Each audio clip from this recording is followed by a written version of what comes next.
What if Latin never became a dead language? What if the Roman Catholic Church and European scholars had kept Latin alive, not just ceremonially, but as a living, evolving language spoken by millions? How different would our world actually be? Our timeline.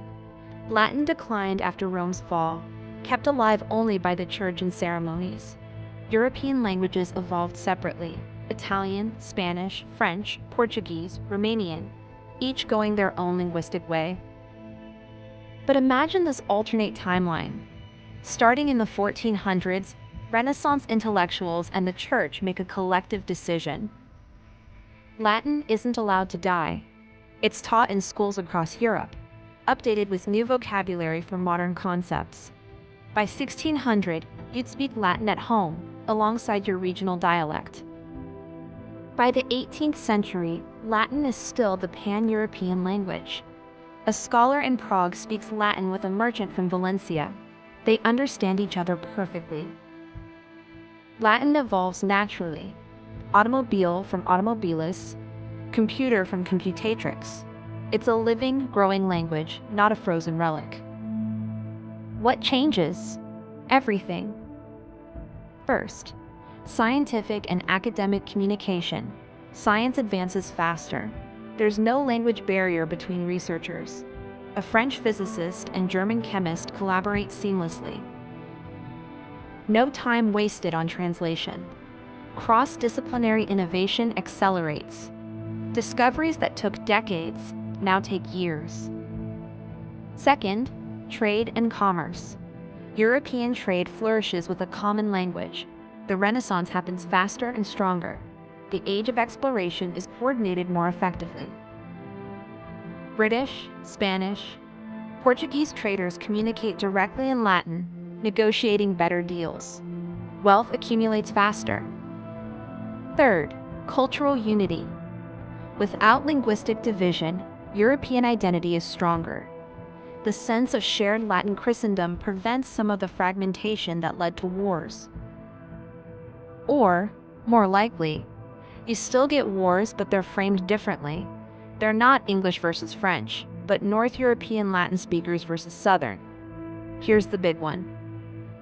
No world wars, or at least fewer of them. World War I happens because of competing imperial interests, cultural nationalism, and entangling alliances. But if Latin is the common language of educated Europeans, there's more communication, fewer misunderstandings. Diplomacy works better. Wilhelm II, George V understand each other more directly. They both speak educated Latin fluently. The war either never starts or ends faster through negotiated Latin diplomacy. Finally, technology and modernity. Without linguistic fragmentation, the Industrial Revolution happens more cohesively. Technological standards are shared. European industrial power is unified, not divided. In 2024, if Latin had survived, your world speaks Latin as a common second language globally. Education. Every child learns Latin by age 10. It's as standard as English is today. You're fluent in your native tongue: English, Mandarin, Arabic, and educated Latin. The internet, online communication is in Latin. Major websites have Latin versions. Academic papers are written in Latin. It's the language of international diplomacy, science, and commerce. Culture. You watch films dubbed in Latin. You read Latin literature constantly. The works of Petrarch and Dante are living classics, not ancient texts. Classical literature is Latin literature, always updated, always relevant. The European Union. If it formed, and it probably would, Latin is the official language. Instead of English being the lingua franca of Europe, Latin is. Brussels operates in Latin, not English.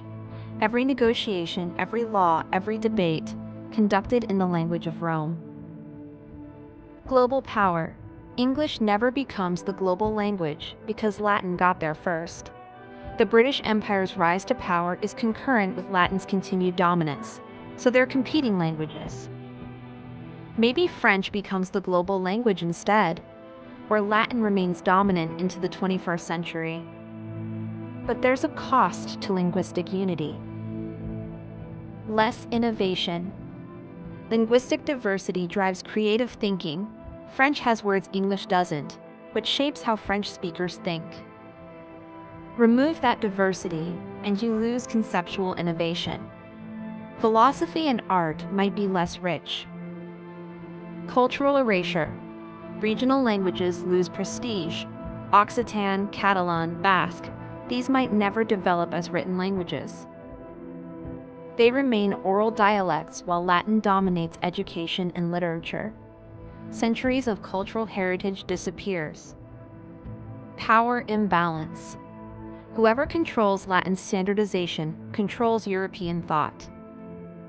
The Church or Rome or later governments could enforce linguistic purity, limiting freedom of expression. Dissidents can't write in their native tongue. Globalization friction. If Latin dominates Europe, non-European powers resist Latin hegemony more aggressively. China, Ottoman Empire, Islamic Caliphate. Instead of English versus Mandarin as global languages, it's Latin versus Mandarin. Language wars become even fiercer. So what if Latin never died? A world of unified European communication, faster scientific progress, fewer language barriers, but also less cultural diversity, potential for linguistic authoritarianism, and fiercer resistance from non-Latin powers. Is it a better world? Depends if you value unity over diversity. Comment below. What would you choose? Unity or diversity? Subscribe for more linguistic thought experiments. See you next time!